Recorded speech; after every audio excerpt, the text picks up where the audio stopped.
Olá a todos, queremos iniciar o nosso estudo na carta de 2 Timóteo e hoje queremos estudar então 2 Timóteo capítulo 1, os versículos de 1 ao 5. E eu vou estar lendo na minha versão, você pode acompanhar aí na sua, e depois vamos destacar algumas partes deste texto e tirar algumas lições.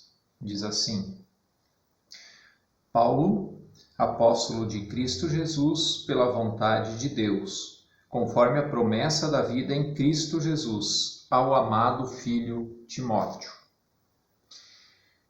Que a graça, a misericórdia e a paz da parte de Deus Pai e de Cristo Jesus, nosso Senhor, estejam com você. Dou graças a Deus, a quem desde os meus antepassados sirvo, com a consciência limpa, porque sem cessar lembro de você nas minhas orações, noite e dia. Lembro das suas lágrimas e estou ansioso por ver você, para que eu transborde de alegria. Lembro da sua fé sem fingimento, a mesma que primeiramente habitou em sua avó Lóide e em sua mãe Eunice. Estou certo de que habita também em você. Até aqui o texto.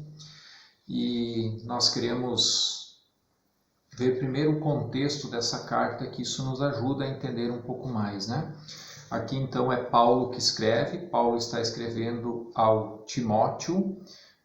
Timóteo era pastor da igreja de Éfeso. Paulo estava preso em Roma no momento que ele escreve essa carta da prisão. Paulo está chegando ao fim da vida. Na mesma carta de 2 Timóteo, capítulo 4, versículo 6, ali em diante, Paulo vai dizer que a vida dele está chegando ao fim e já vai estar sendo oferecido como libação. E aí ele fala, combati o bom combate, completei a minha carreira e guardei a fé.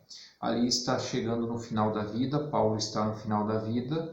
Essa carta é mais ou menos 3 anos depois da primeira carta de Timóteo, que então Paulo vai escrever. Mais ou menos aí uns 3 anos depois.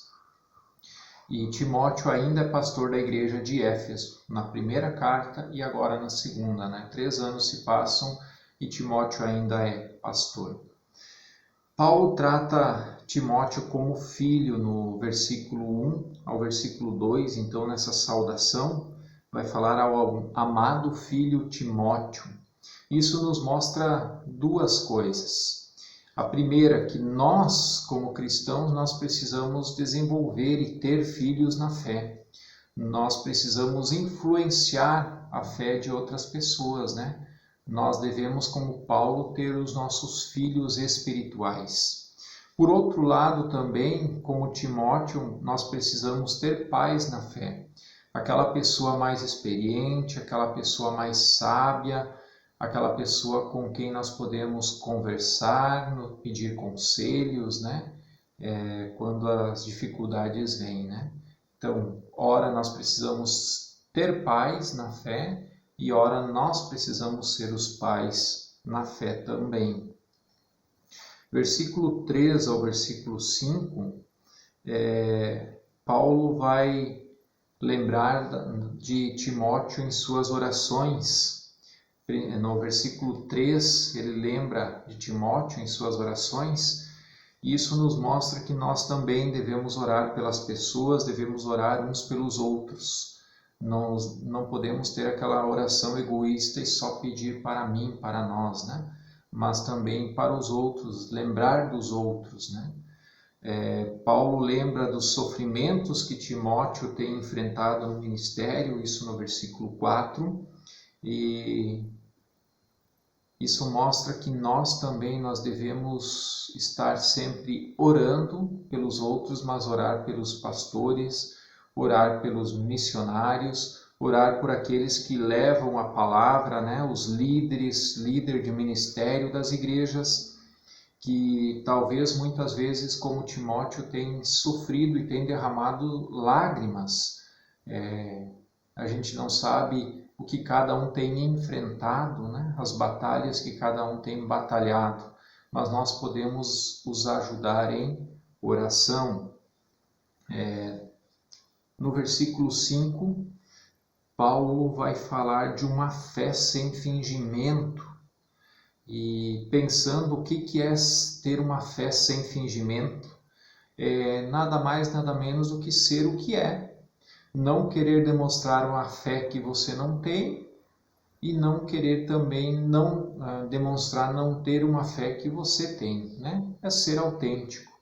Ou seja, dentro da igreja e fora da igreja, a mesma pessoa.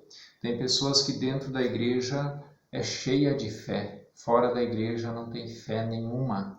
É a primeira a correr, a pedir socorro. Simplesmente ter fé, crer sem duvidar, né? Isso é ter uma fé sem fingimento. E assim nós também temos que ter a nossa fé sem fingimento.